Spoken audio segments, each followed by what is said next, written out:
بسم الله الرحمن الرحيم. ويل للمطففين الذين إذا اكتالوا على الناس يستوفون وإذا كالوهم أو وزنوهم يخسرون ألا يظن أولئك أنهم مبعوثون ليوم عظيم يوم يقوم الناس لرب العالمين. كلا إن كتاب الفجار لفي سجين وما أدراك ما سجين كتاب مرقوم. ويل يومئذ للمكذبين الذين يكذبون بيوم الدين وما يكذب به إلا كل معتد أثيم إذا تتلى عليه آياتنا قال أساطير الأولين. كلا بل ران على قلوبهم ما كانوا يكسبون.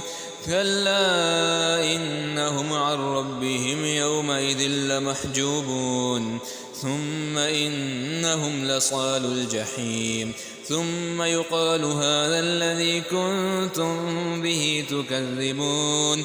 كلا إن كتاب الأبرار لفي عليين وما أدراك ما عليون كتاب مرقوم يشهده المقربون إن الأبرار لفي نعيم على الأرائك ينظرون تعرف في وجوههم نظرة النعيم يسقون من رحيق مختوم ختامه مسك وفي ذلك فليتنافس المتنافسون ومزاجه من تسنيم عينا يشرب بها المقربون. إن الذين أجرموا كانوا من الذين آمنوا يضحكون وإذا مروا بهم يتغامزون وإذا انقلبوا إلى أهلهم انقلبوا فكهين وإذا رأوهم قالوا إن هؤلاء لضالون